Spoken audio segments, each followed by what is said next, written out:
Sejam bem-vindos à solenidade alusiva ao Dia Internacional das Pessoas com Deficiência.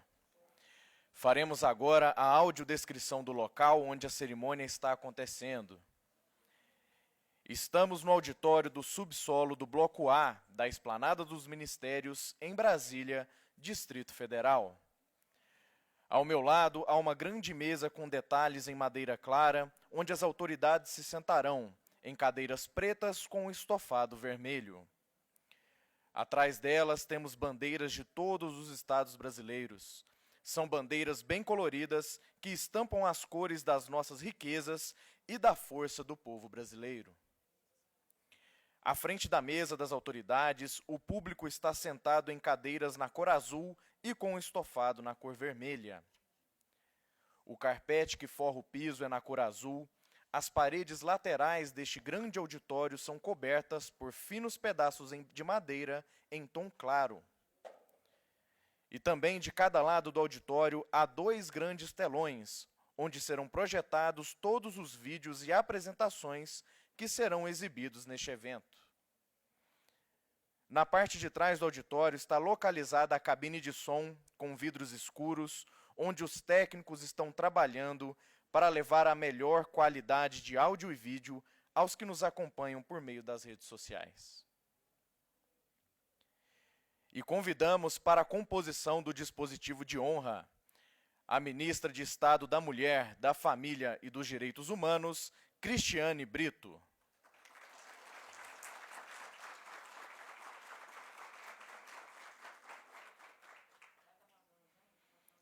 O secretário nacional dos Direitos da Pessoa com Deficiência, Cláudio Panoeiro.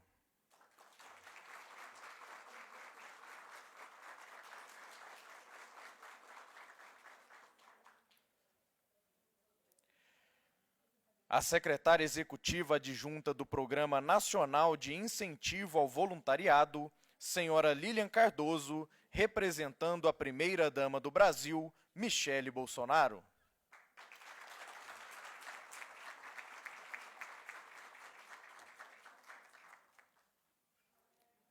A secretária nacional da Juventude, Luana Machado.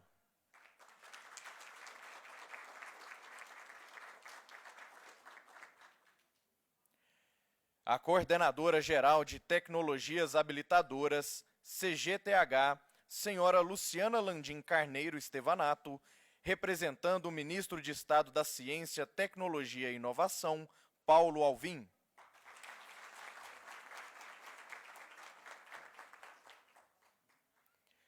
Representando a secretária da Educação do Distrito Federal, Elvia Paranaguá, a subsecretária de Educação Básica, Solange Feuser.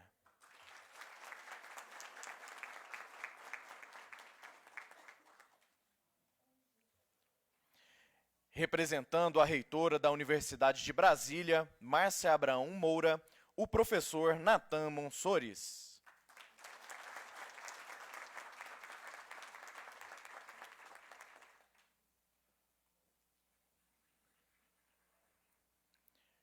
Convidamos a todos a se colocarem em posição de respeito para a execução do hino nacional brasileiro.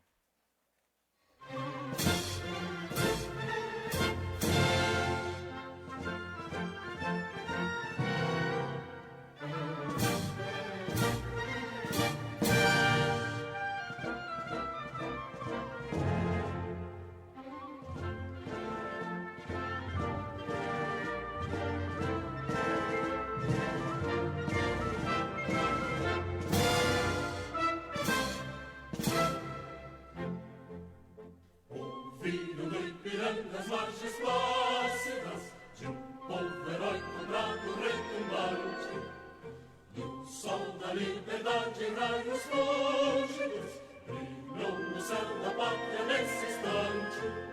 Se empenhou nessa igualdade, conseguimos conquistar com braço forte. Em teu seio, ó liberdade, desafia o nosso peito a própria morte.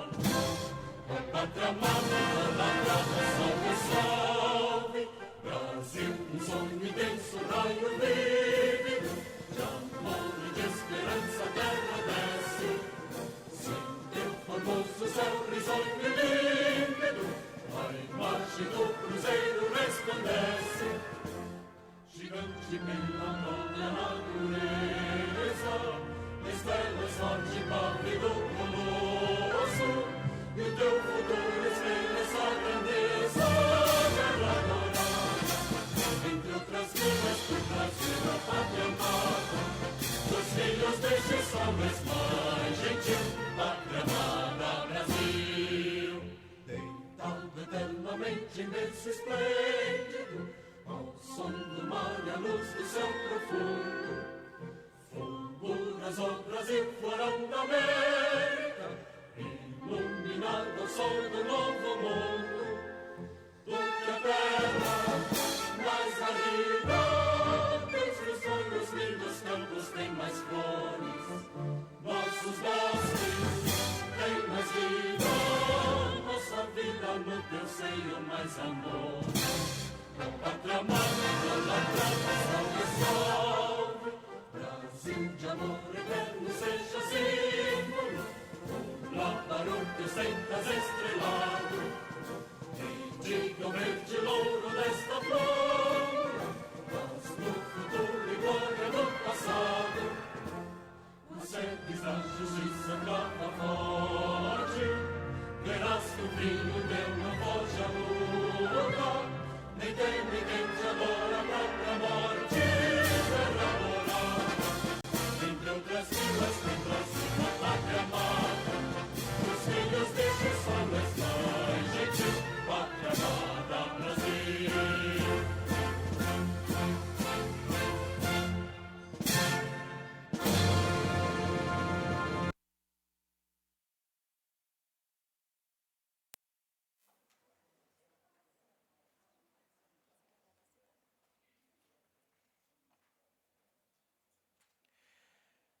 No dia 3 de dezembro, celebra-se o Dia Internacional da Pessoa com Deficiência, instituído pela Organização das Nações Unidas em 1992. A Secretaria Nacional dos Direitos da Pessoa com Deficiência, do Ministério da Mulher, da Família e dos Direitos Humanos, aproveita esta data tão representativa para o calendário inclusivo, para apresentar as últimas entregas realizadas, além do compilado das 106 ações realizadas ao longo do último quadriênio, de 2019 a 2022, com o propósito de dar conhecimento das ações a todas as pessoas com deficiência, seus familiares e a sociedade como um todo, além de celebrar as assinaturas de um termo de execução descentralizada e um protocolo de intenções.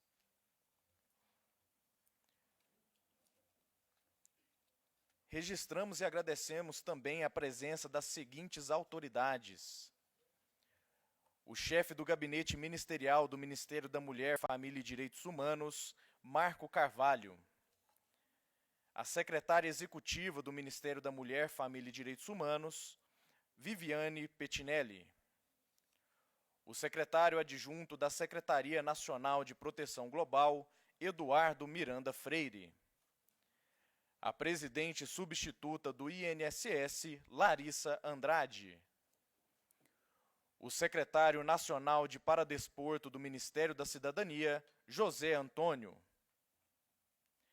a diretora de Educação Especial do Ministério da Educação, Nídia Regina, a diretora do Núcleo de Assistência Social Abrace, Lísia Alarcão, o presidente da Abraplex, Jack Correia, a juíza de direito da comarca de Cristalina, Goiás, Priscila Lopes da Silveira, e o juiz de direito da comarca de Cristalina, em Goiás, Tiago Inácio de Oliveira, o secretário nacional de Previdência, André Veras, e a secretária de Estado da Juventude do Distrito Federal, Leila Ornelas. Agradecemos ainda a todos que estão nos acompanhando por meio da transmissão online ou nas redes sociais. Hoje é um dia muito especial para nós do Ministério da Mulher, da Família e dos Direitos Humanos. Ministério da Criança, do Adolescente, do Jovem, da Pessoa Idosa, da Pessoa com Deficiência, da Igualdade Racial, da Proteção Global, da Inclusão. Faremos agora a entrega de certificado em homenagem pelo Dia Internacional da Pessoa com Deficiência, ao aluno Roberto Silva Nasiozeno Filho, vítima de exclusão em escola particular no Distrito Federal. O jovem autista de 15 anos ficou sabendo sobre a sua formatura por meio de fotos dos colegas nas redes sociais. Após a repercussão do caso, outra escola se ofereceu para que Roberto pudesse comemorar a tão sonhada festa de conclusão do curso. Convidamos agora o Roberto para vir aqui à frente juntamente com seus pais.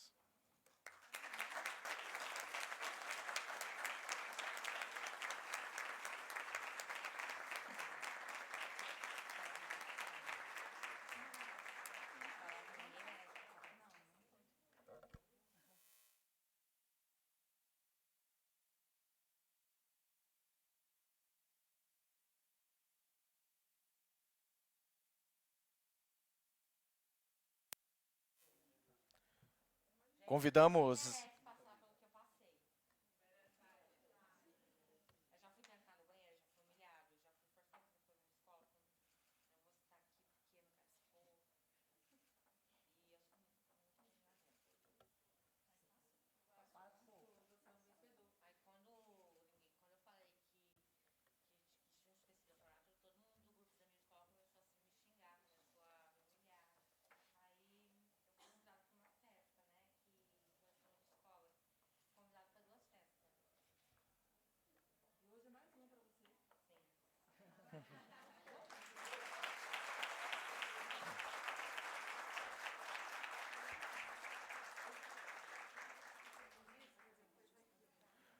Convidamos os componentes da mesa de honra para fazerem um registro e ficarem de pé.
Agora entregaremos a homenagem ao jovem Augusto Lafayette de Godoy Mangusse, autista e artista plástico. O jovem de 15 anos, nascido em Goiânia, já pintou mais de 200 quadros e participou de 7 exposições, sendo 2 delas nos Estados Unidos. Convidamos Augusto para receber a homenagem, juntamente com seus pais.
Ouviremos agora a secretária nacional da Juventude, Luana Machado.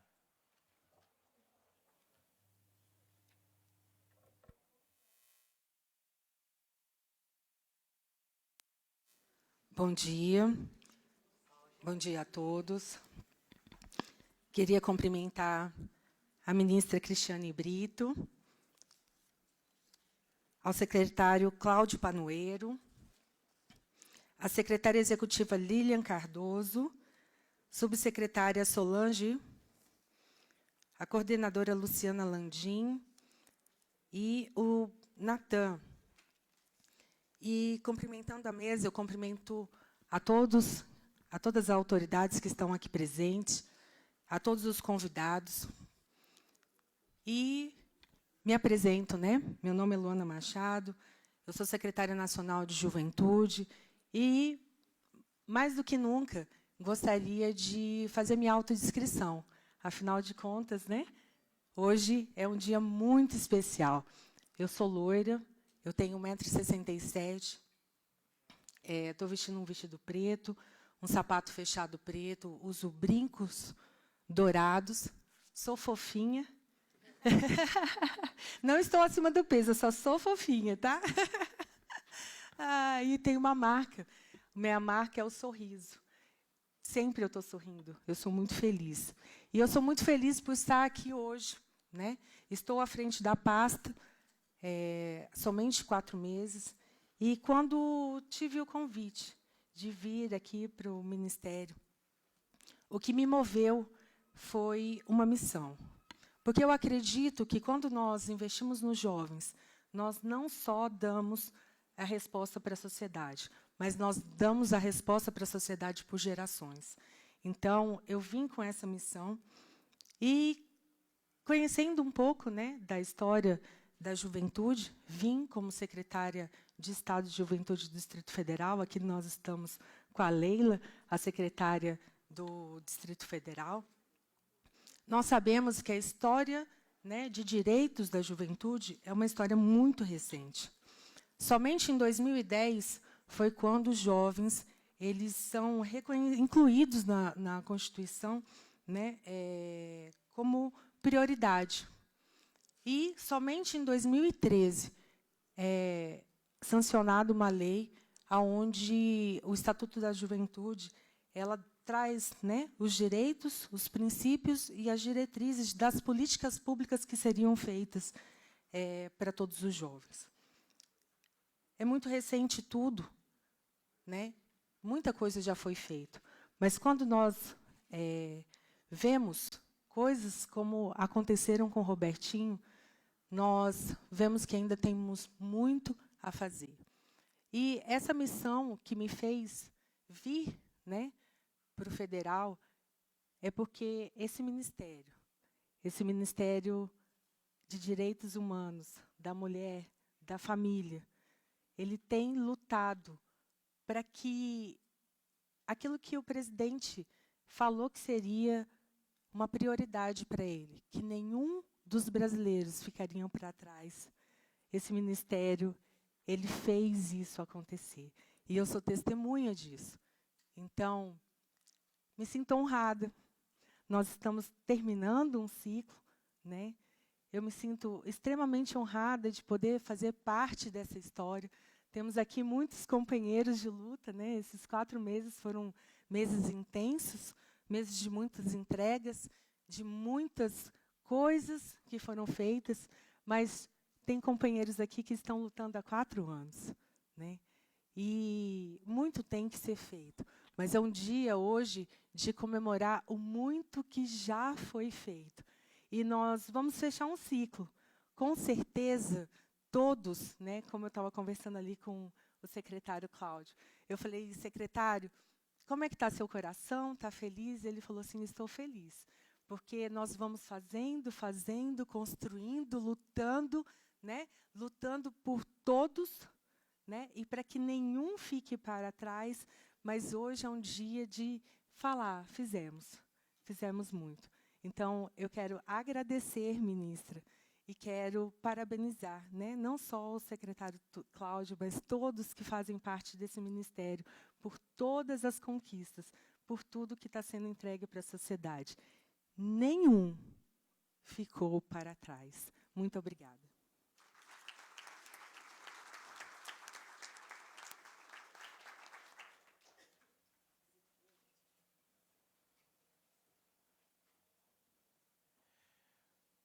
Gostaríamos de agradecer e registrar a presença, Representando a deputada Celina Leão, da Secretaria da Mulher da Câmara dos Deputados, a senhora Lia Noleto.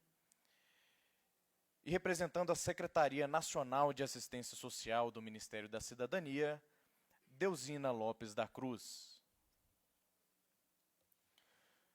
Ouviremos agora a secretária executiva adjunta do Programa Nacional de Incentivo ao Voluntariado, senhora Lilian Cardoso, representando a primeira-dama do Brasil, Michele Bolsonaro.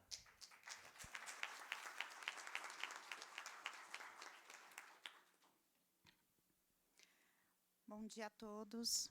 Bom dia, ministra Cristiane. Bom dia, secretários, de forma geral, subsecretários, demais autoridades presentes e todos os aqui concluindo com a gente. Bom, eu estou aqui na forma da nosso programa, e também representando a nossa primeira-dama. Infelizmente, hoje ela não pôde estar presente. Mas, assim, o programa ele vem nessa atuação já há 3 anos e meio. Essa pauta da pessoa com deficiência, assim como as demais pautas, foram tratadas de forma bem relevante. Para nós que atuamos nessa grande temática, ela veio desenvolver várias ações. Nós observamos que, durante esse período de 3 anos e meio, que nós tivemos aí à frente, muitas ações foram demandadas pela nossa primeira-dama, e a pauta, de uma certa forma, ela tomou uma expansão muito grande, uma dimensão muito grande. Muito do assunto não era divulgado da forma como merecia ser divulgado. Então, ela sempre esteve à frente, defendendo, e boa parte das questões que envolvem essa temática foi difundida por ela, tanto nas suas redes sociais, como também nas suas ações, através do programa. Nós conseguimos atingir realmente aquelas pessoas que precisavam, que não eram ouvidas, que não eram atendidas. Então, esse foi o papel do programa, está sendo o papel do programa, e a nossa intenção é que realmente essas ações elas possam, de uma certa forma, despertar um novo olhar, uma nova forma de enxergar, de como as dimensões da atuação ela tem uma proporção muito grande. Então, eu, hoje, aqui na função de secretária executiva, gostaria muito de agradecer a parceria sempre constante do Ministério da Mulher, Família e Direitos Humanos, que atuamos de forma bem parceira, participamos ativamente, ministra, em várias ações, e assim foi muito gratificante. Nós tivemos bons frutos, ganhos significativos aí para a nossa sociedade. E hoje eu estou aqui parabenizando a todas as ações que estão em andamento e que não de forma nenhuma deixe o término desse ano, desse final de mandato, que isso possa interferir de forma negativa no andamento das ações. Eu acho que a sementinha foi plantada e muitos olhares estão voltados para essa temática. Então, vamos, sim, defender, vamos, sim, olhar com carinho, respeito, e vamos fazer a nossa parte. Eu acho que a atuação não é só nossa, mas a atuação é de toda a sociedade. Muito obrigada.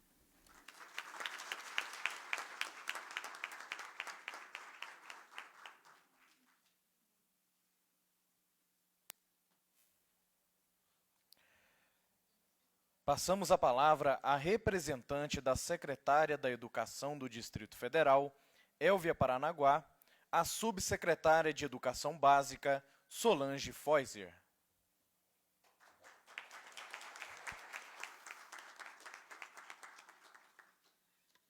Bom dia a todos, bom dia a cada um que pôde estar aqui. Bom dia, ministra de Estado Cristiane Brito, na pessoa da qual eu cumprimento toda a mesa. É um privilégio estarmos aqui comemorando o Dia Internacional da Pessoa com Deficiência. Essa data tem apenas 30 anos e, por meio dela, nós refletimos no direito de cada uma das pessoas com deficiência. Por meio dela, queremos e trabalhamos pelo acesso à educação, à saúde e ao mercado de trabalho. Segundo dados do Relatório Mundial de Deficiência, no mundo temos 1 bilhão de pessoas deficientes. Acreditamos que este número é aquém. Por quê?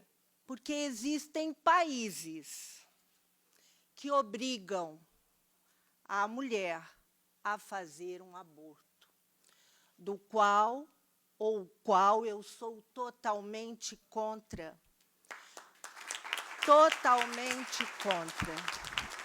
Porque toda pessoa tem um talento, tendo ou não tendo deficiência. O nosso Deus deu um talento, e este talento é desenvolvido. Nós vemos aqui exemplos de crianças que agora são jovens com talentos. Eu, especificamente, conheço a Jéssica, nossa fotógrafa, desde bebê. E hoje é fotógrafa profissional com um talento invejável.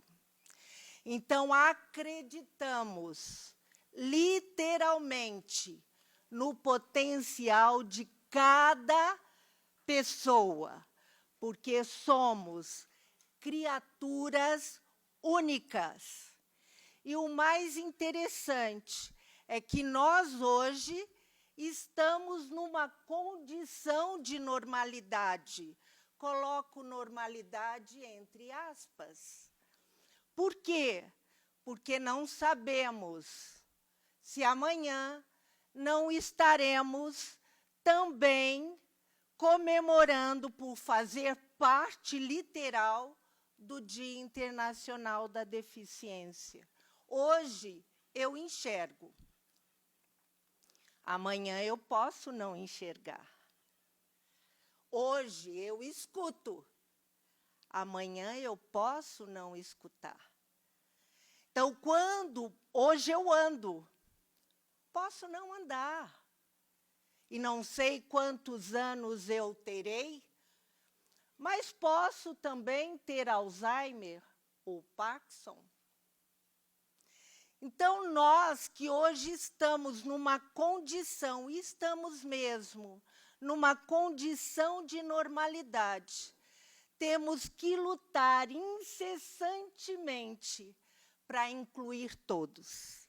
E isto a Secretaria de Educação vem fazendo. Desde 2000, antes mesmo da Lei da Inclusão. Hoje, temos 8% dos nossos alunos diagnosticados com alguma deficiência. Temos trabalhado muito com os professores e os gestores para verem e fazerem acontecer uma inclusão genuína, uma inclusão que não diferencie ninguém. Então, hoje, com 33.487 alunos, apenas 5.468 são atendidos em centros de ensino especial. Nós temos 28 mil alunos na inclusão, com turmas reduzidas, com acompanhamento próximo de uma pessoa para cuidar, fora os diagnósticos que estamos fazendo. E não é de se estranhar que o governo do Distrito Federal está junto com o governo federal na construção de uma escola bilíngue que vai atender a mais de 1.000 estudantes surdos. Libras e língua portuguesa escrita, isso é diferencial. Então, o que eu conclamo a todos, que nós não sejamos deficientes de amar. Esta deficiência não tem nada a ver com surdez, cegueira, mudez ou deficiência física.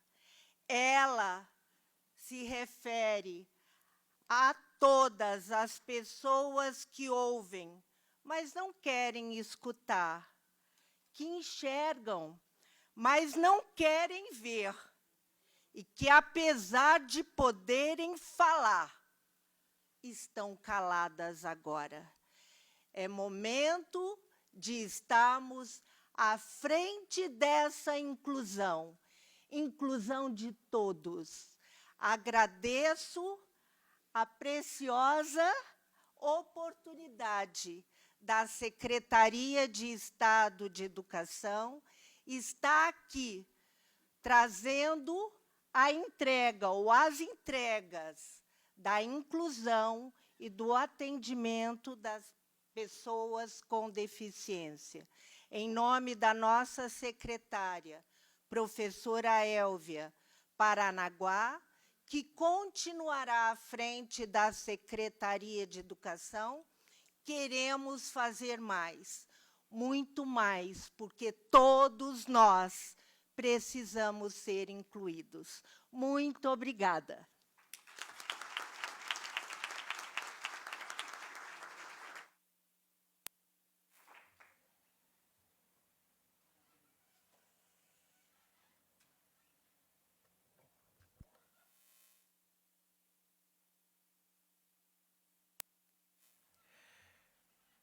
Fará uso da palavra o representante da reitora da Universidade de Brasília, Márcia Abraão Moura, o professor Natan Monsores.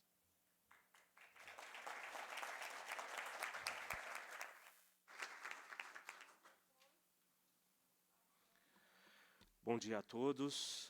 Eu sou Natan Monsores de Sá, sou um homem, nesse momento, vestindo um terno cinza, uma camisa ligeiramente azul, um pouquinho acima do peso também, né?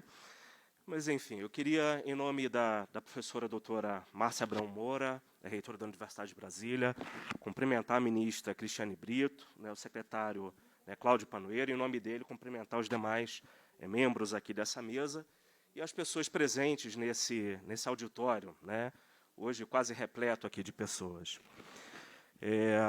Enfim, estamos aqui para uma cerimônia alusiva ao Dia Internacional das Pessoas com Deficiência.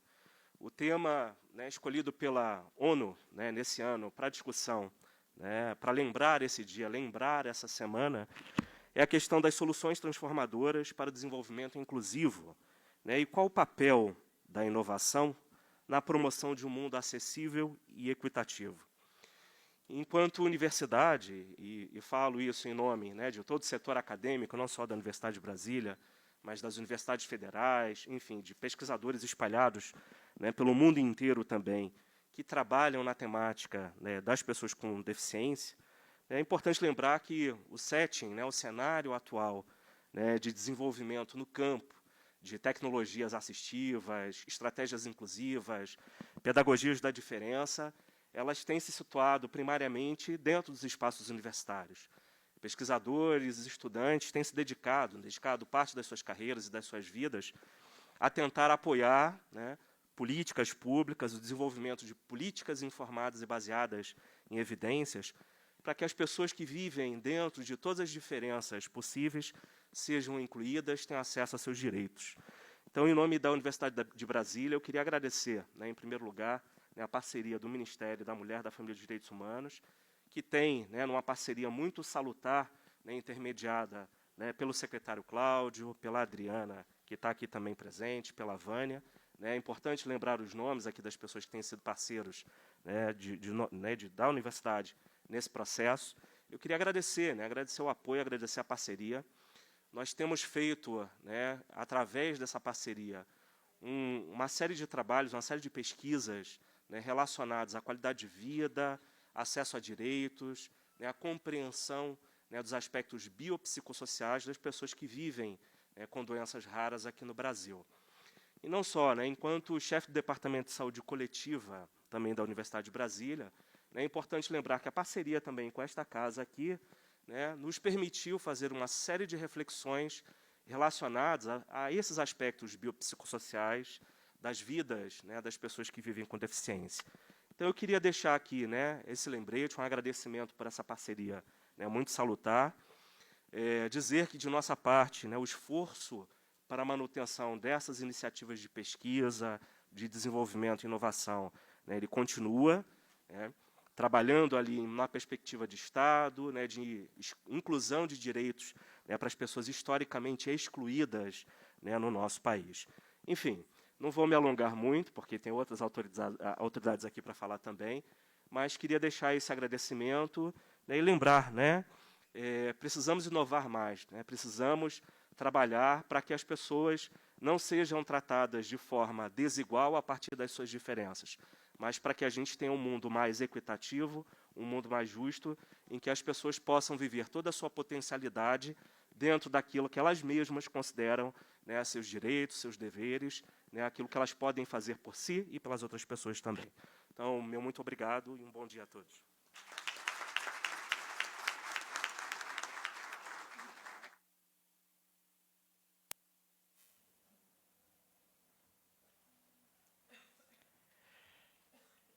Ouviremos a Coordenadora Geral de Tecnologias Habilitadoras, senhora Luciana Landim Carneiro Estevanato, representando o Ministro de Estado da Ciência, Tecnologia e Inovação, Paulo Alvim.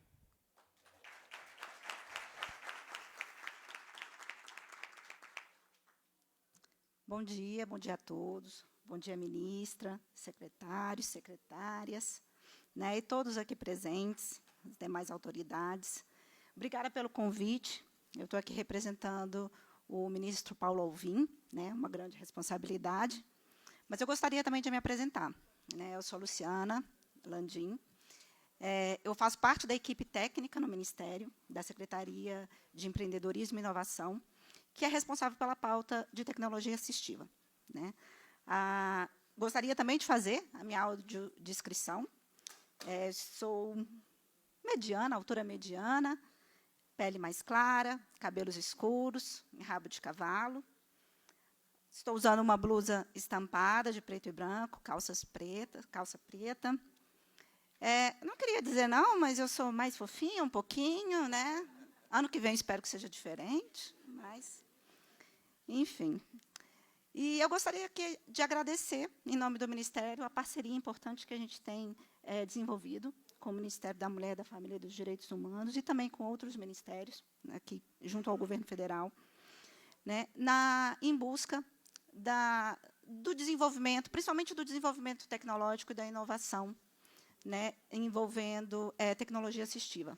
Que hoje essa temática de tecnologia de pessoa com deficiência, principalmente nas questões de tecnologia assistiva, elas estão sendo tratadas na SEMP, justamente para a gente, de fato, desenvolver produtos que possam ser introduzidos e atender as pessoas com deficiência, né?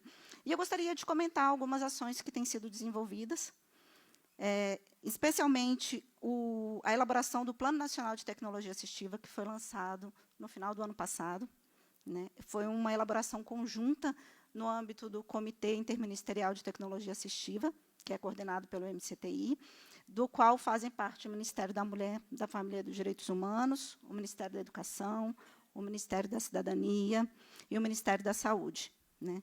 E esse plano ele tem o objetivo de estruturar e orientar as ações do Estado para apoiar a pesquisa, o desenvolvimento tecnológico, a inovação, a disponibilização de produtos e dispositivos de tecnologia assistiva que viabilizem a inclusão da pessoa com deficiência, né? Esse plano ele prevê 24 iniciativas e 47 metas que devem ser atendidas e desenvolvidas no prazo de 4 anos. Então, a gente espera, de fato, que todas essas ações elas tenham, sim, continuidade. Eu gostaria de destacar também uma importante ação em parceria com o Ministério da Mulher, da Família e de Direitos Humanos, com o Ministério da Saúde também, que é o Centro Nacional de Tecnologias para Pessoas com Deficiência e Doenças Raras. É uma iniciativa que vai ser instalada, que está sendo viabilizada junto com a UFO, né? Esse centro vai ser instalado lá no campus da universidade, e que vai ser dedicado à criação de um ambiente de colaboração entre a academia, o governo e o setor privado, né? Hoje, inclusive, temos um representante do Ministério da Mulher, da Família e dos Direitos Humanos, do MCTI, lá visitando as futuras instalações do centro, né? A gente tem caminhado para formalizar algumas ações dessa parceria, mas hoje o MCTI já investiu 11 milhões de reais de recursos do Fundo Nacional do Desenvolvimento Científico e Tecnológico para viabilizar a primeira fase de construção desse centro. Eu gostaria também de destacar que, no âmbito da UFO, a gente tem uma importante parceria também, que é para o desenvolvimento de protótipos de tecnologia assistiva, né? Foram desenvolvidos, foram aportados recursos para apoiar, no mínimo, 15 protótipos, mostrando, então, trazendo esse desenvolvimento científico, tecnológico, inovador, para, de fato, a construção de produtos de tecnologia assistiva que vão viabilizar a inclusão das pessoas com deficiência, doenças raras, mobilidade reduzidas. E gostaria de comentar também mais uma outra iniciativa que a gente teve, lançada esse ano, no meio do ano, que foi o Sistema Nacional de Laboratórios de Tecnologia Assistiva, que é uma importante iniciativa voltada para a pesquisa, para o desenvolvimento tecnológico, para a inovação, né? É uma iniciativa que a gente tem já atuado lá no Ministério, a gente já tem outros sistemas de laboratórios desse tipo. Então, é uma iniciativa que já vem sendo... já tem modelos, né, e a gente tem aprimorado. E esse sistema, a ideia é que ele seja um conjunto de laboratórios de redes de pesquisa, de laboratórios multiusuários, né, que vai facilitar o acesso à estrutura científica de pesquisadores, empresas, que vão atuar nesse desenvolvimento tecnológico de produtos de tecnologia assistiva, né? Essa rede vai ser composta por laboratórios, né, que vão ser selecionados por chamada pública, que já está em fase final de divulgação do resultado preliminar, né? Foram investidos 50 milhões de reais nessa iniciativa, com recurso do FNDCT, também para viabilizar. Para vocês terem uma ideia, é uma iniciativa que tem uma demanda alta, né? Foram aportados 50 milhões, mas a gente teve uma demanda de 250 milhões, mais ou menos, com cerca de quase 100, né? Foram 92 propostas submetidas, né, de laboratórios. Então, a gente acredita que essa e outras iniciativas a gente vai buscar pela sua continuidade, pela continuidade dessa e de outras ações, em conjunto também com o Ministério da Mulher, da Família, Direitos Humanos, de outros ministérios também, trabalhando em prol da sociedade e nesse desenvolvimento. Obrigada.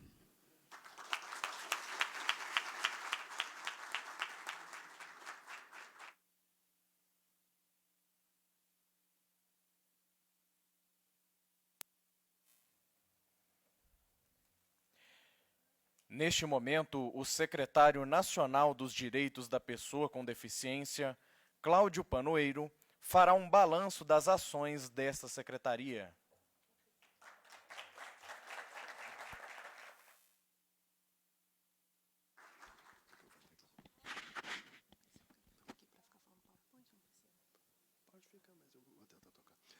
Bom dia a todos, bom dia, ministra, mais autoridades presentes. Saúdo também aqui a presença do Dr. Tiago, doutora Priscila, que vieram de Cristalina para essa cerimônia, a Lone e os parceiros do INSS. E eu relaciono esses nomes, não é por uma questão meramente protocolar, mas para explicar logo o início da nossa apresentação. Esse ministério, ele se caracteriza por um ministério que, dizem aqui na esplanada, fundamentalmente, articulação.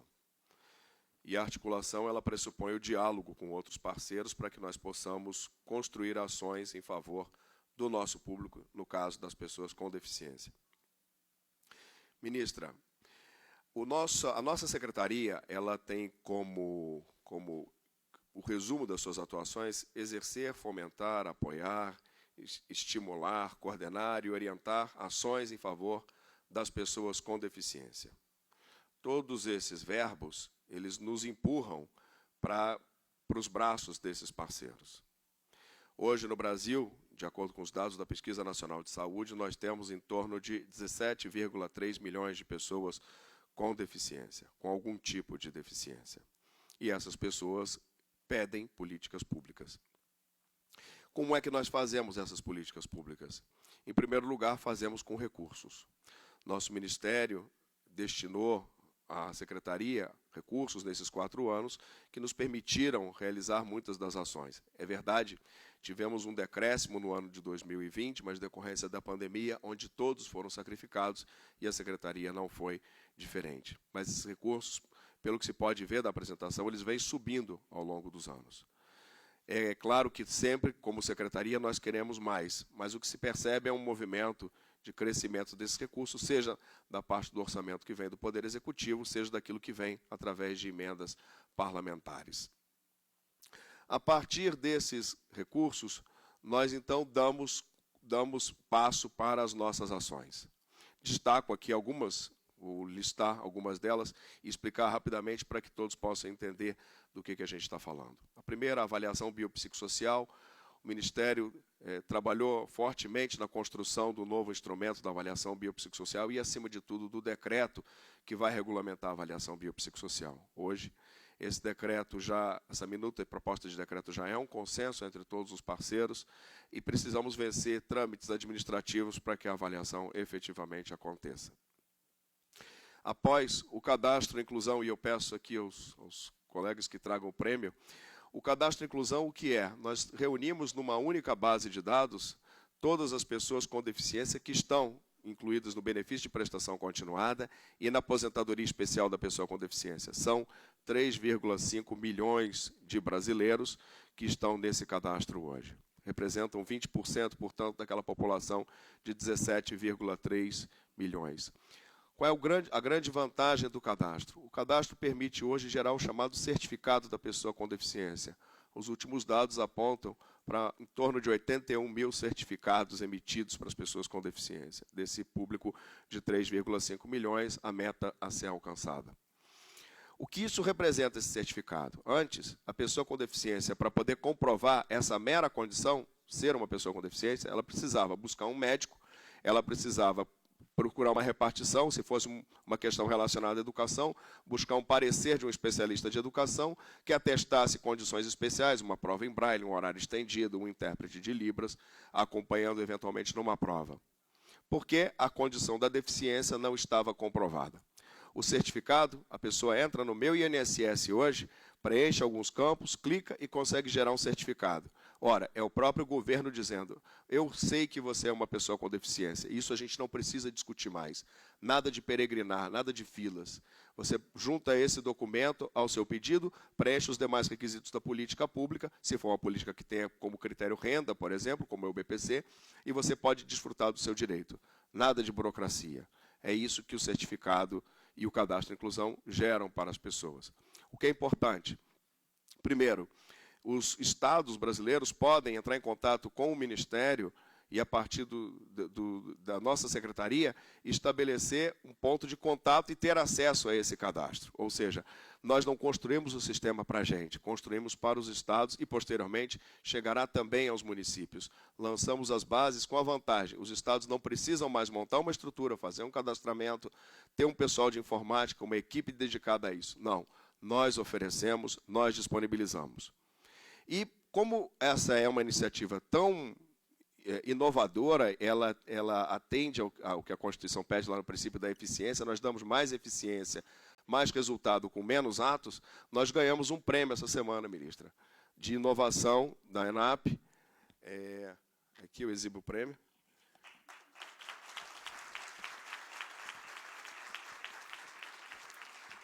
Ficamos com o segundo lugar nesse concurso, perdemos para a prova de vida por meios eletrônicos, que também é uma atividade relevante, mas eu trago um dado que eu e o Jonatas, que é o nosso coordenador de dados, estávamos verificando essa semana, quando estávamos escolhendo um lugar para deixá-lo na secretaria, e aí ficamos olhando todas as premiações que a secretaria recebeu. E o último prêmio que ela tinha recebido tinha sido em 2011. Então, quebramos um jejum de 11 anos com esse prêmio do Cadastro e Inclusão.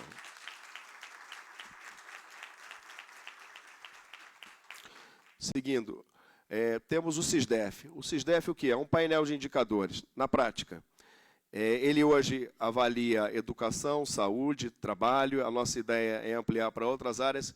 Ele passa uma fotografia de como estão as pessoas com deficiência dentro dessas bases de dados. Nós construímos painéis, uma parceria com a Fiocruz, a quem agradeço por essa parceria. E hoje um gestor que sente na cadeira, por exemplo, da Secretaria de Estado de Educação do seu estado, ministro da Bahia, ele pode entrar no SISDEF e verificar quantas crianças com deficiência tem aqui em Salvador, por exemplo. Dessas, quantas são autistas, quantas são surdas, quantas são cegas, quantas são surdo-cegas, quantas são deficientes físicas. E, a partir daí, estabelecer a sua estratégia. Eu vou precisar de quantos profissionais de apoio? Eu vou precisar de quantas salas de recursos, ou AES, para atender a essas crianças? Devo construir uma escola especializada para crianças com autismo em determinada região? Sim ou não? É o que o professor Natan colocou. Construir política pública com base em evidência. Nós também, enquanto Ministério, criamos esse sistema que não é para a gente, é para o gestor local. E todas as vezes que recebemos prefeitos, vereadores na secretaria, eles ficaram absolutamente encantados, porque nós entregamos a solução pronta, entregamos o dado qualificado, estruturado, e eles apenas precisam valorar esse dado de acordo com as suas necessidades, com os seus orçamentos. Mas criamos uma ferramenta de gestão para as pessoas que estão na ponta. A par disso, nesse propósito de identificar pessoas com deficiência, contratamos com o IBGE, em 31 de março desse ano, a primeira PNAD, Pesquisa Nacional por Amostras de Domicílios, para as pessoas com deficiência. A primeira na história do Brasil, nunca se havia feito isso. Foram 2,33 milhões de reais investidos nessa política, e a partir dela, conseguimos já alguns dados que foram lançados em setembro desse ano, como, por exemplo, qual é a participação da pessoa com deficiência no mercado de trabalho, que medidas nós podemos adotar para fomentar que essas pessoas possam trabalhar em igualdade de condições com as demais pessoas. Avanço. Tratado de Marrakech. Quando o presidente Bolsonaro assume em 2019, o Tratado de Marrakech havia sido assinado no ano anterior, em 8 de outubro de 2018, e esse tratado ele diz o seguinte: o Brasil assume o compromisso de ter obras em sentido amplo, em formato acessível para pessoas cegas, com baixa visão, ou pessoas que não possam manusear um texto impresso. Por exemplo, um tetraplégico que não consegue virar as páginas de um livro. Então, quando ele assume esse compromisso lá fora, ele diz o seguinte: se qualquer país que está no tratado me pedir uma obra com essas características, em princípio eu tenho que ter essa obra. Ora, para atender as pessoas lá de fora, eu preciso primeiro atender as pessoas aqui de dentro. Eu preciso ter as obras para as pessoas aqui de dentro. E nós chegamos ao Ministério e fomos regulamentando pouco a pouco esse tratado, mas mais do que isso, transformamos essa regulamentação em ato. Hoje temos 5 entidades que estão cadastradas no Tratado de Marrakech, e relaciono a Fundação Dorina Nuil, com aproximadamente 5.100 obras, a Sociedade Bíblica Brasileira, com 44 obras, com 10 obras, 44 obras para a Mais Diferença, que é uma organização da sociedade civil, o Instituto Benjamin Constant, com 1.092 obras, e a Fundação Biblioteca Nacional, com aproximadamente 1.400 obras. São somadas aí em torno de 7.000 obras. 7.000 obras que não representam apenas um número, porque eu já usei obras em formato acessível para estudar, sobretudo física, química e matemática. E quem sabe o benefício que isso traz é poder estudar circuitos de eletricidade, espelhos, tabela periódica de química, cadeias de carbono, gráficos de função, a própria geometria, tanto a geometria plana como a geometria espacial, faz toda a diferença ter esses livros aí, fora os livros de literatura, existe Dom Casmurro, Triste Fim de Policarpo Quaresma, do Lema Barreto, José de Alencar com Aurélia, enfim. Tudo isso vai contribuir para a formação dos nossos estudantes com deficiência. A par do Tratado de Marrakech, nós também investimos em políticas anteriores. Foi dito aqui a necessidade da continuidade das políticas, que elas não sejam apagadas como se fossem algo ruim que tem que ser largado para trás. Nós tivemos esse compromisso e essa responsabilidade nesse ministério. Uma delas é a ação do IPI. Essa política começa ainda na década de 90, com a Lei 8989. Em 2001, ela efetivamente é levada a andamento, que é a possibilidade da pessoa com deficiência comprar carros sem o pagamento do imposto. No caso, nós regulamentamos o imposto federal, os estados têm a prerrogativa de dar a isenção também em relação ao ICMS. Essa política ela veio atravessando os vários governos, e quando chega para o presidente Bolsonaro, no final do ano passado, ele faz um movimento que é algo absolutamente inovador. De um lado, ele atualiza o valor dos carros. A isenção era permitida para carros de até R$70 mil, e o presidente Bolsonaro sobe esse limite para R$200 mil, numa lei 14287 de 31 de dezembro. E mais do que isso, inclui pela primeira vez as pessoas com deficiência auditiva que não estavam contempladas, apesar da lei já ter mais de 20 anos na nossa realidade. Os números da política, 683 mil já foram deferidas isenções desde que a política começa, 220 mil em 2019, em torno de 190 mil em 2020, 54 mil em 2021 e 41 mil em 2022, levando em conta o dado até agosto desse ano. A ideia fundamental é de que isso venha crescendo, porque nós passamos um período de pandemia, enfim, as pessoas precisaram investir recursos em outras coisas, mas de novo, lançamos as bases para que as pessoas com deficiência possam desfrutar dos seus direitos.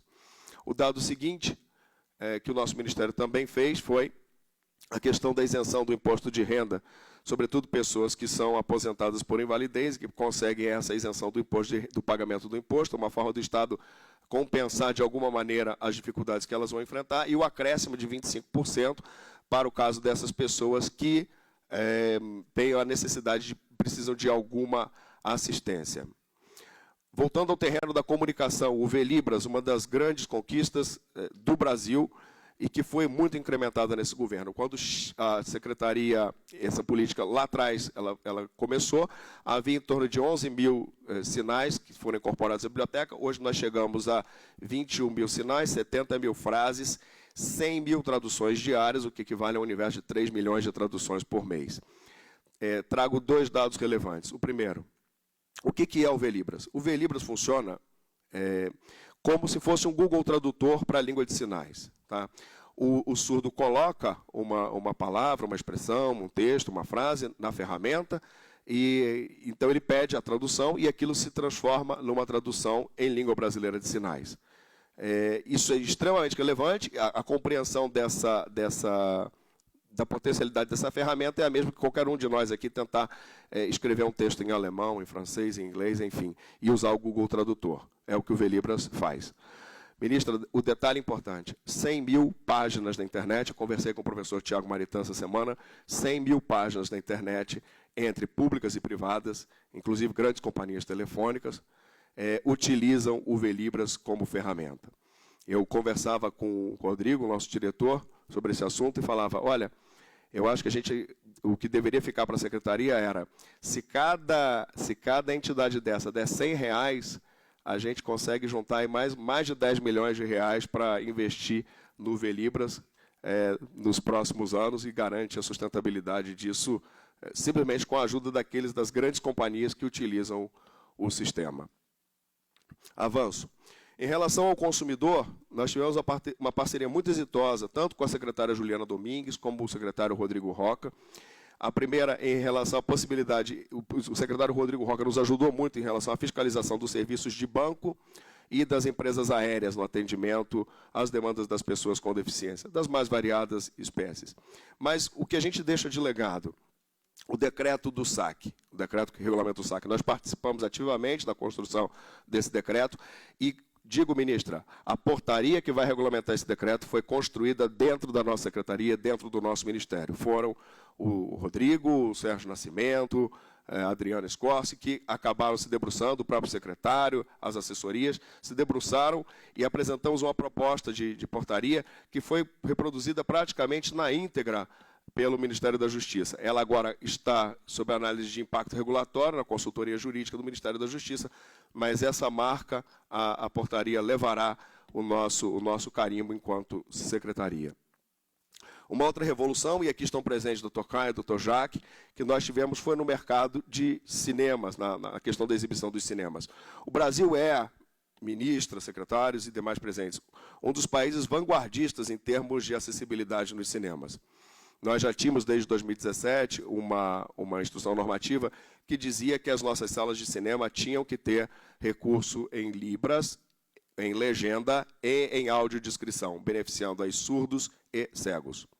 Acontece que essa tecnologia, que não é ruim, ela é boa, ela tem muita dificuldade para ser universalizada. Em março de 2020, nós chegamos a 26,5 salas de cinema no Brasil, 1.700 obras aproximadamente, com recursos de tecnologia assistiva para surdos e cegos.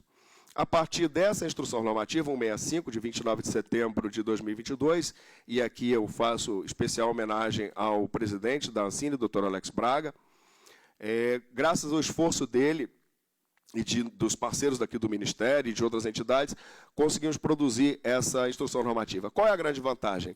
A partir de agora, as pessoas cegas e surdas podem entrar numa sala de cinema e assistir o filme utilizando os recursos de tecnologia nos seus próprios celulares. Ou seja, a legenda e o intérprete de Libras vão aparecer no celular e a audiodescrição vai também aparecer no celular. O que é preciso para isso?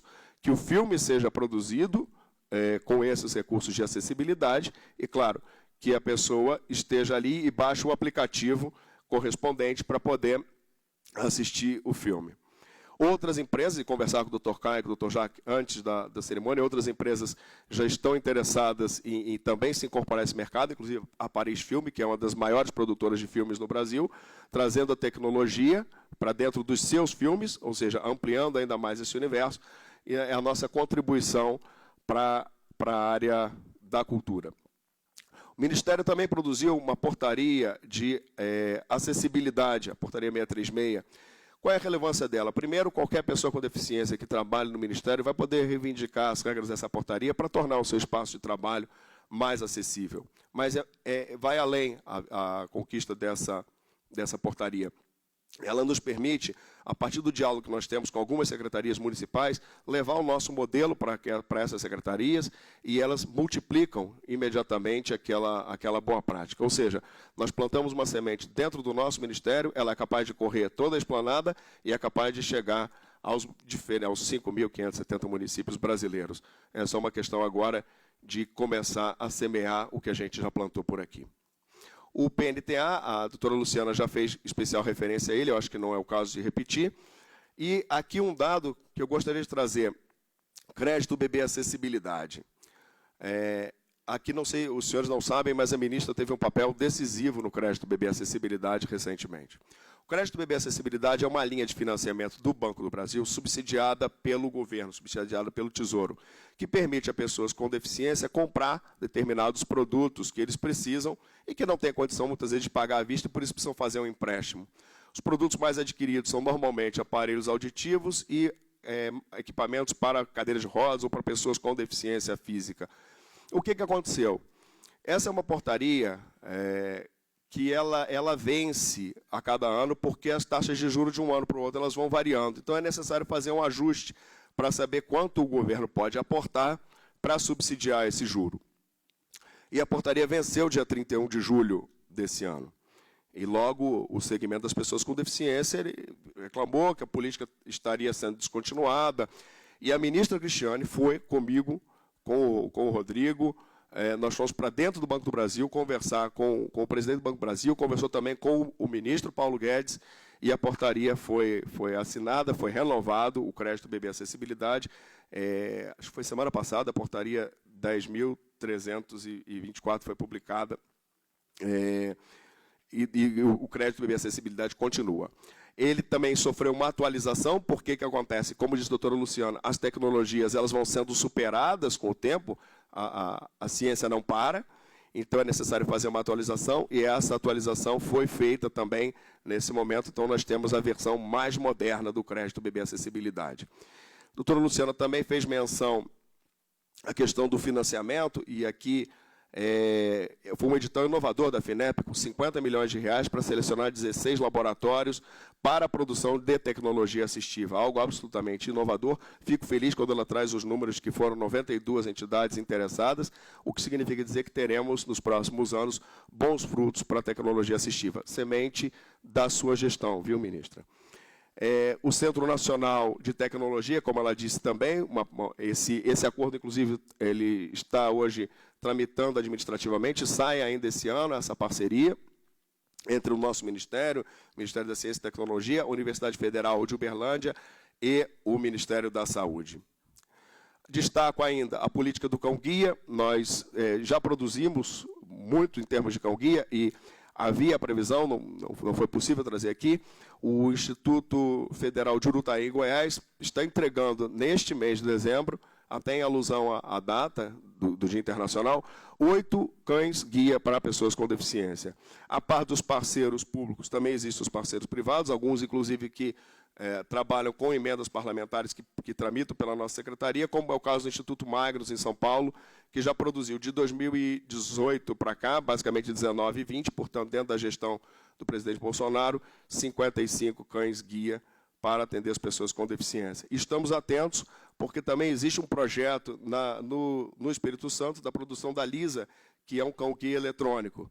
Ainda é uma fase embrionária, mas a Secretaria sabe da existência e acompanha de perto o desenvolvimento desse projeto. Chegamos ao Prêmio Acessibilidade. Essa foi uma iniciativa da primeira-dama, Michele Bolsonaro, de dar visibilidade às boas práticas que são Brasil afora. Foram criadas 6 categorias e premiam essas boas práticas para dar brilho àquilo que se faz e que se faz bem. Ano passado nós tivemos uma iniciativa muito interessante do Ministério Público do Espírito Santo, com a Constituição em Libras, e ano retrasado, desculpe, ano passado, uma que está representada nesse auditório, com a doutora Priscila e com o doutor Tiago, que é a questão do trabalho da pessoa com deficiência, a inclusão ao trabalho.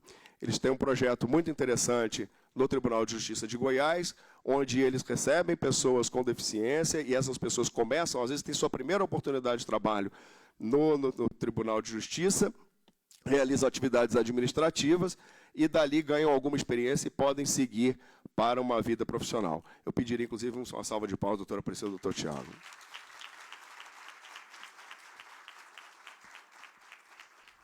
Detalhe que a doutora Priscila e o doutor Tiago já haviam recebido a honraria do Prêmio Novari, que é uma das maiores conquistas da justiça brasileira, e receberam agora o Prêmio Acessibilidade também. Digo mais, doutora Priscila e doutor Tiago, essa iniciativa não ficou em vão. Existe um projeto de lei que já passou pela Câmara dos Deputados, projeto de lei 2190, e agora caminha para o Senado Federal. Está aqui a Lone, que é assessora do senador Romário, já conversei com ela, que trata justamente da regulamentação do trabalho com apoio da pessoa com deficiência. Nós, de nossa parte, discutimos essa semana e teremos reunião na próxima semana ainda com o Ministério da Economia para regulamentar o trabalho com apoio dentro do Serviço Público Federal. Já apresentamos uma proposta de decreto, uma proposta de parecer de mérito e sentaremos na próxima semana já para nos debruçarmos sobre o que já existe, acertar e ver se a gente consegue até o final do ano a regulamentação disso para dentro do serviço público. A ideia é que, uma vez conseguindo na esfera federal, repliquemos também, dispara isso para as secretarias estaduais e municipais, para que eles possam replicar o modelo nas suas realidades.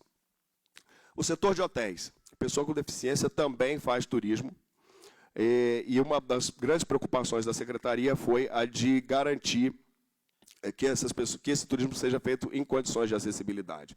Então, foram avaliados 300 locais de turismo, naturais de turismo, que você pode incluir museu, praças, praias, enfim. Foi feita uma avaliação desses 300 lugares para que eles possam ser caracterizados e se adaptem às regras de acessibilidade. Mais do que isso, em contato com o pessoal do CADTUR, do pessoal que lida com o setor hoteleiro, descobrimos que nós temos no Brasil, e chegamos a esse número, a 8.000, se a memória não me falha, 8.981, quase 9.000 estabelecimentos que possuem pelo menos um quarto acessível no Brasil. O que é extremamente importante, porque uma pessoa com deficiência, muitas vezes, principalmente deficientes físicos, quando querem fazer turismo, vão procurar os estabelecimentos que têm essas características. Um detalhe, tivemos conversando com a deputada Magda Mofato sobre essa questão e conseguimos com eles um compromisso de que não ficaremos apenas na questão da acessibilidade, mas o setor hoteleiro assumiu conosco o compromisso de também dar emprego às pessoas com deficiência, ou seja, postos de trabalho que eles têm que cumprir pela legislação, eles vão efetivamente cumprir, incorporando e pediram a nós as relações das entidades de pessoas com deficiência, e já passamos algumas entidades, e a ideia é criar um sistema de monitoramento para verificar se essas pessoas com deficiência estão, de fato, trabalhando. Prédios públicos. Doutor Tiago, doutora Priscila estão aqui e podem confirmar o que eu estou dizendo. São antigas as ações civis públicas que existem Brasil afora, exigindo que o governo tenha prédios acessíveis. E existe, inclusive, uma condenação do TCU anterior à gestão do presidente Bolsonaro. Bom, nós procuramos atender a essa demanda de alguma forma e, pelas mãos da secretária Fabiana Rodopoulos, da Secretaria do Patrimônio da União, ficamos muito felizes porque tem a construção de um sistema. O que é a SPU? A SPU funciona como uma grande imobiliária. Todos os imóveis do governo federal que não estão destinados a nenhum órgão, eles ficam lá. E quando eles vão destinando esses imóveis, então passa o imóvel para o INSS, passa para uma universidade, passa para o Ministério da Mulher, Família e Direitos Humanos, eles vão saindo. Mas existe um sistema que foi criado agora, que é uma nova funcionalidade no SPU-Net, eles falam rápido, falam SPU-Net.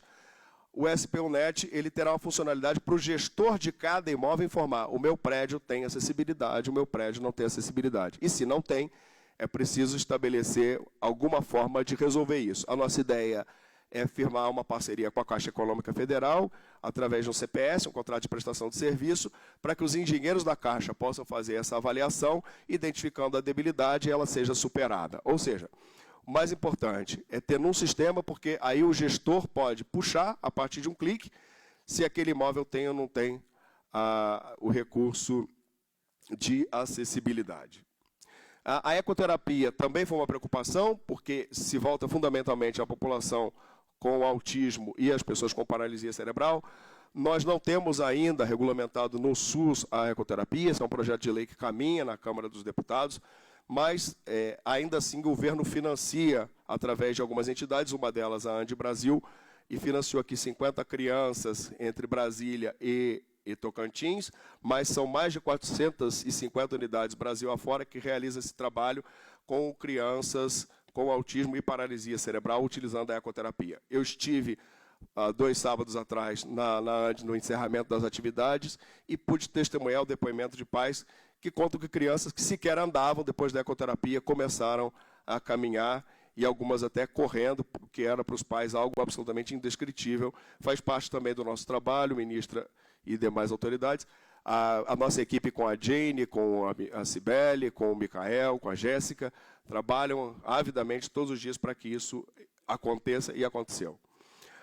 Os dados do BPC e do Auxílio Inclusão também são relevantes, porque são pessoas com deficiência. Essa política, o BPC, ele é operacionalizado basicamente pelo INSS, o Auxílio Inclusão também.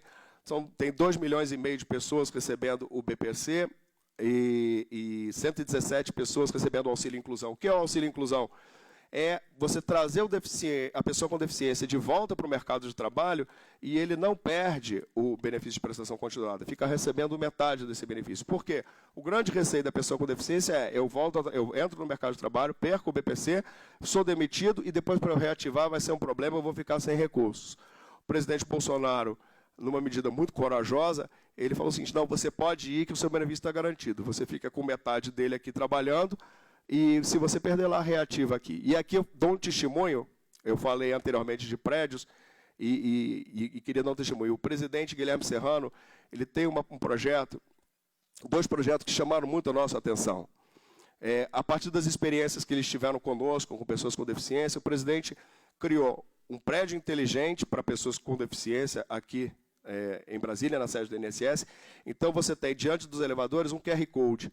Aponta o celular e o QR Code diz para você o seguinte: você está no prédio do INSS, à sua direita está o balcão de atendimento, à sua esquerda ficam os banheiros, na sua frente o elevador, nas suas costas a saída do edifício, em todos os andares. A ideia é replicar esse modelo para todos os prédios do INSS Brasil afora, mas o presidente não parou por aí. E aí eu peço já que passem lá para o slide 32, que trata dos cursos. Nesse slide dos cursos, pode-se perceber que nós tivemos, nosso curso com maior frequência, é o curso de Introdução a Libras, com 343.478 alunos matriculados. O presidente do INSS, ele realizou um curso, eles têm realizado, para capacitar 2.300 funcionários no uso da língua brasileira de sinais. Isso, na prática, significa o seguinte, ministra: cada vez que uma pessoa surda chega na agência do INSS, ela pode ser atendida em língua brasileira de sinais, e o primeiro atendimento foi feito em Cascavel, no Paraná, ainda esse ano. Eu pediria uma salva de palmas para o presidente Guilherme Serrano.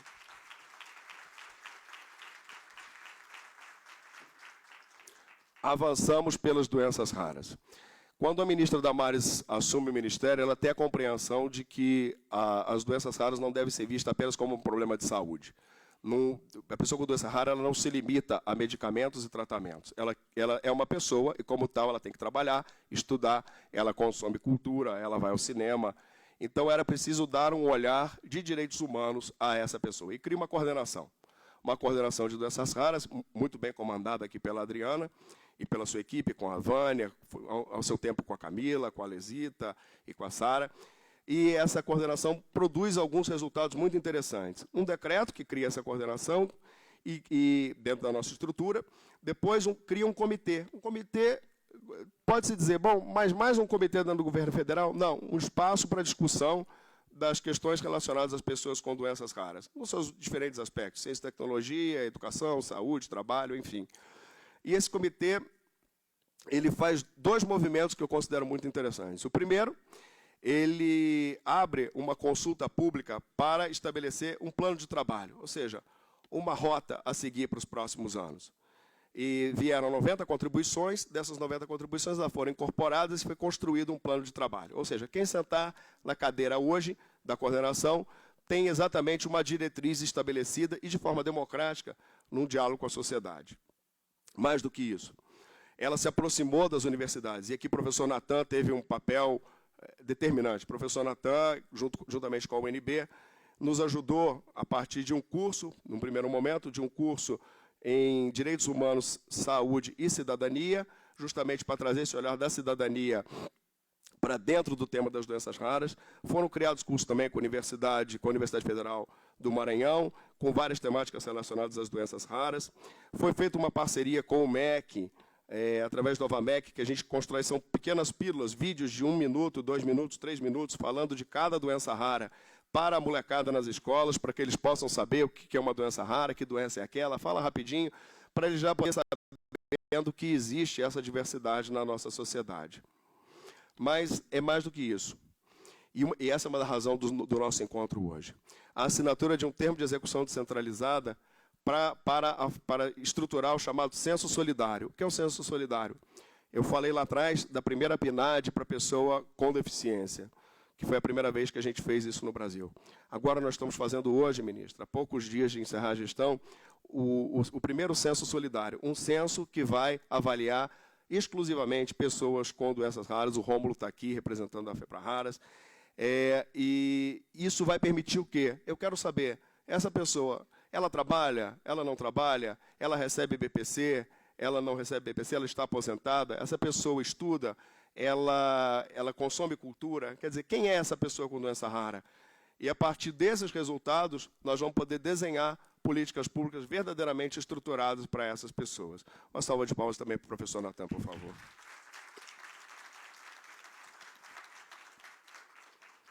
Já próximo do final, ministra, também é outra razão do nosso encontro hoje, a assinatura de um protocolo de intenções com o Instituto Lupus Care. O lupus atinge uma parcela considerável da população com doença rara no Brasil, e uma entidade com muita experiência. A nossa ideia é trocar conhecimento realmente com essa entidade para que possamos desenhar as políticas públicas voltadas à população com lúpus. E termino já falando propriamente da saúde, porque, efetivamente, as pessoas com doenças raras têm como ponto principal da sua pauta a temática da saúde. Nós conseguimos, durante a gestão do presidente Bolsonaro, incorporar 39 tecnologias para pessoas com doenças raras, diferentes medicamentos, e eu destaco dois. O Brineura, que foi para a doença de Batten, e nós estive com Vânia lá, na véspera da sessão da Conitec, e digo aos senhores, todas as pessoas que estão lá, elas têm todo interesse em incorporar, e foi isso que eu disse para a doutora Sandra Barros, quando nós conversamos sobre o Brineura. Todos lá querem ajudar. É claro que muitas vezes a gente não consegue porque o medicamento é muito caro, enfim, e tem que barganhar com a empresa. Eles precisam barganhar. E, para nossa alegria, nós estivemos lá no dia 6, no dia 7 a Conitec se reuniu e incorporou o Brineura, salvo engano, para atender 14 pessoas no Brasil, com um medicamento em torno de R$1 milhão.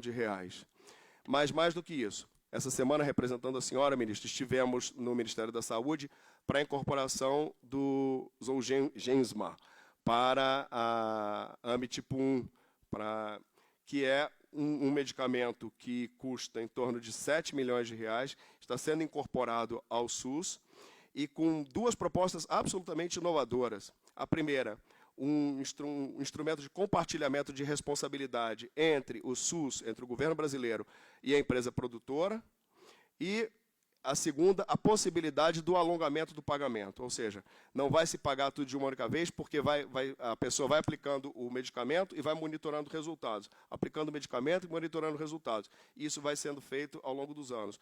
Eu tive a oportunidade de dizer ao ministro Queiroga que essa foi uma mudança de paradigma e talvez seja a saída para resolver o problema de outras enfermidades. Enfim, ministra, esse é o balanço, e termino dizendo duas coisas. O dado que o mestre de cerimônia trouxe no início da sessão.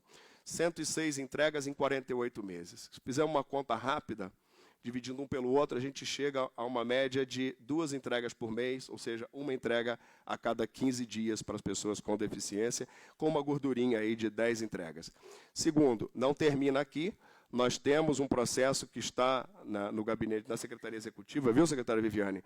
00135, 218, 740, 2022-99, CIPTEA, já todo acertado, então, assim...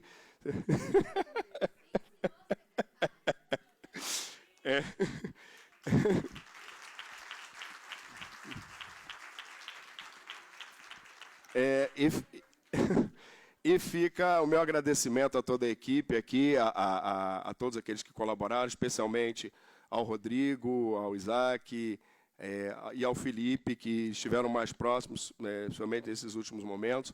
A gente tem trabalhado final de semana, minha esposa é testemunha disso, né? Agradeço a ela pela compreensão de ter vindo para Brasília e a gente poder cumprir essa etapa aqui.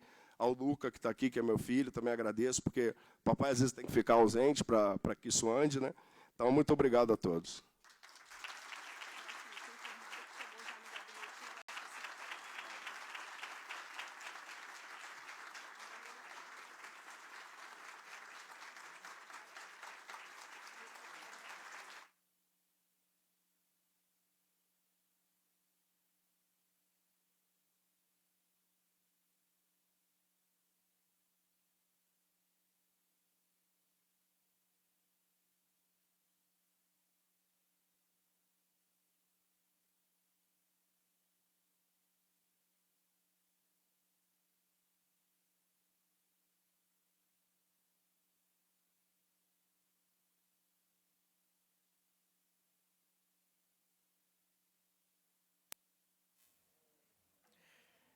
Agora ouviremos a ministra de Estado da Mulher, da Família e dos Direitos Humanos, Cristiane Brito.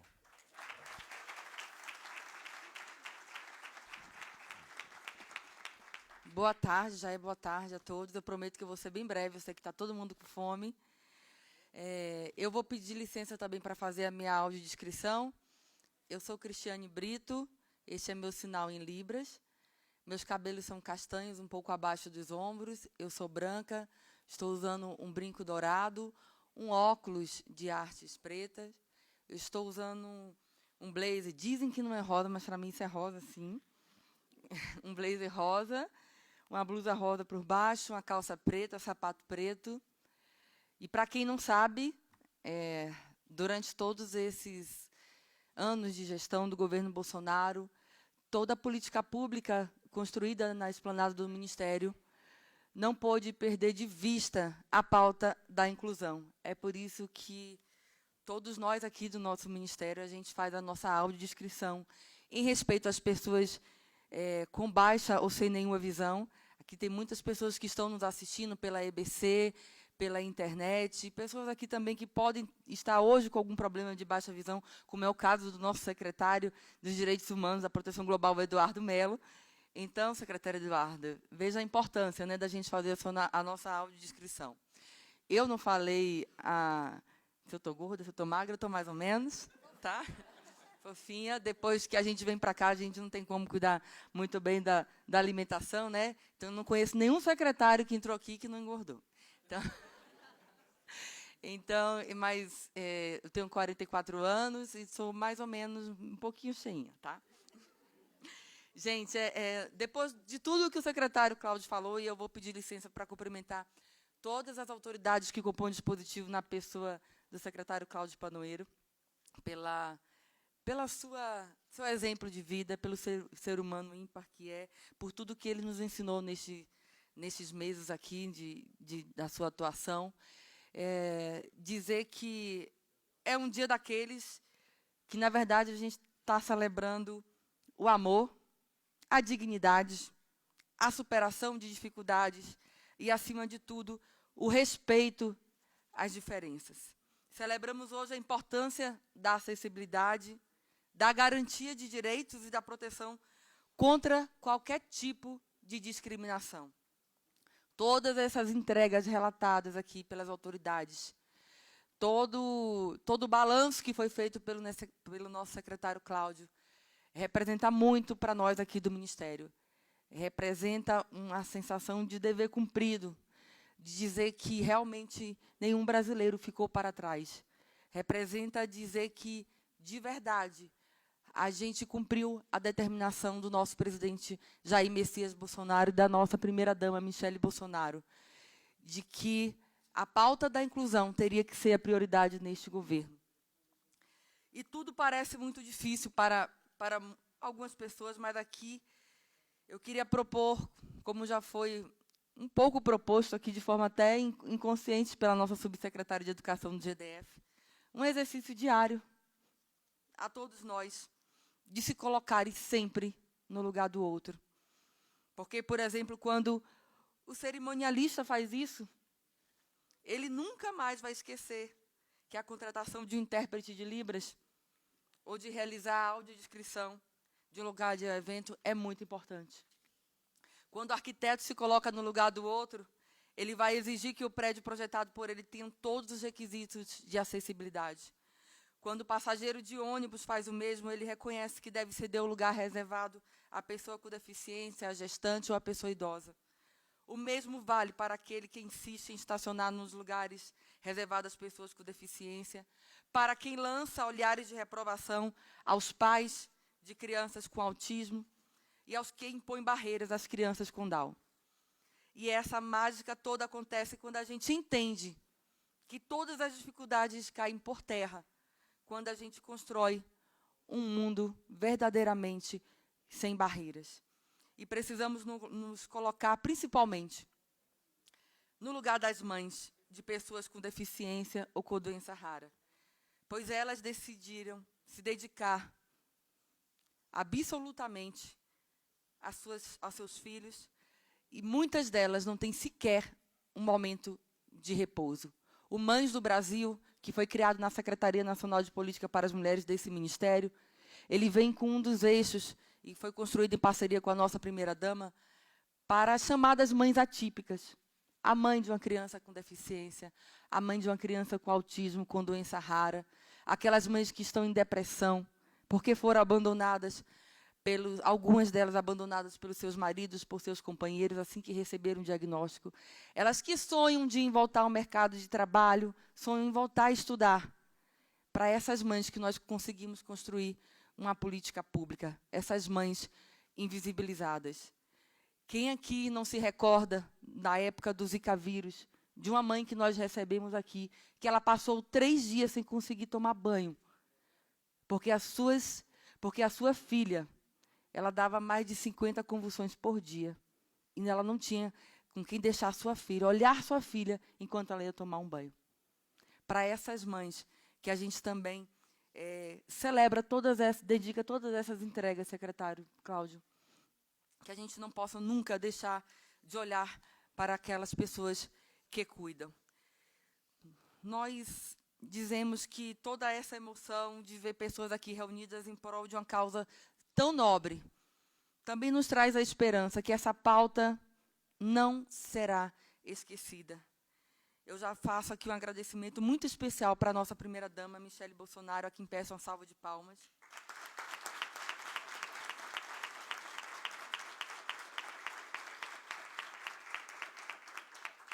Ela, sim, puxava as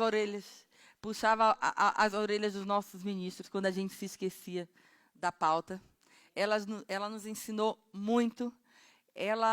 Eu digo que ela despertou no brasileiro a pauta. E eu peço de verdade a Deus e a toda a sociedade brasileira que nos acompanham nessa manhã, nesse início de tarde, que essa pauta não fique esquecida. A gente deu luz, a gente tornou visível muitos invisíveis.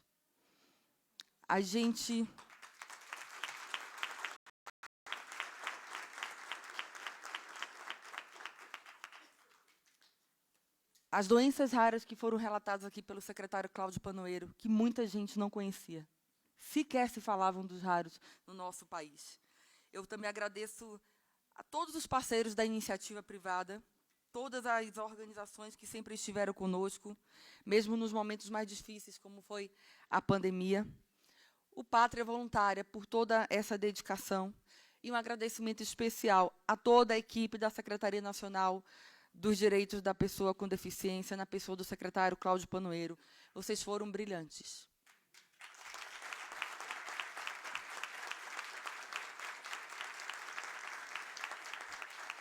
Todos os ministros, todos os ministérios que investiram bilhões, aqui a Luciana expôs, aqui do Ministério, sob a direção do ministro Alvim, mas a saúde, a cidadania, todos fizeram muito. O INSS, eu quero agradecer a todos. Nós estamos, sim, deixando um legado. E é dia, não de tristeza por esse ciclo que se encerra, mas de orgulho, de erguer a cabeça e falando, nós ousamos fazer, nós ousamos mostrar para o Brasil e para o mundo que quando se prioriza a pauta dos invisibilizados, a gente pode fazer muito, mesmo com pouco recurso orçamentário, porque este foi um governo que priorizou as pautas nunca priorizadas por outros governos. E ousamos dizer também que quando se combate a corrupção,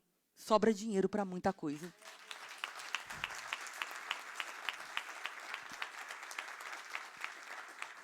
Aprendemos muito, sofremos muito juntos com esses invisibilizados. E eu finalizo aqui conclamando toda a sociedade, todos os brasileiros que se unam a essa causa, mas, sobretudo, que se unam a combater todo tipo de discriminação. O que nós vimos hoje aqui, essa pequena homenagem, pequena mesmo, menos do que ele merece ao Robertinho, é um exemplo para o Brasil, para o mundo todo, de que isso não deve se repetir, que a iniciativa privada tem que ficar atenta, os nossos educadores, mas as famílias também, porque talvez o que aconteceu com o Robertinho não tivesse acontecido se os pais se atentassem a educar seus filhos, ensinando que todos nós somos iguais em direitos e deveres. Responsabilidade de cada familiar, cada pai dos colegas de escola do Robertinho, são responsáveis pelo que aconteceu com o Robertinho.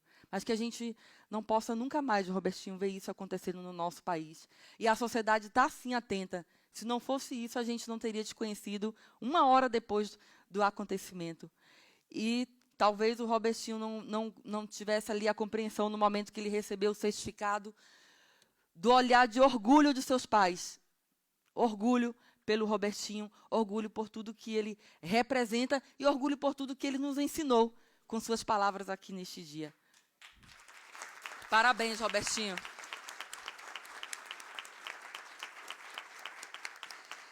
Gente, é um dia de muita emoção e eu queria finalizar desejando a todos um final de ano abençoado, um Natal abençoado para vocês, todas as famílias brasileiras, um ano de 2023 de muitas realizações e de muita esperança. Muito respeito aos direitos humanos e que todos nós aqui, que todos que estão aqui presentes tenham uma missão. Que a gente não abandone essa missão. Todos que vão voltar para a iniciativa privada ou não, vão voltar para o serviço público, para a sua área, que a gente se lembre que quem colocou a mão no arado não pode mais voltar atrás. Muito obrigada.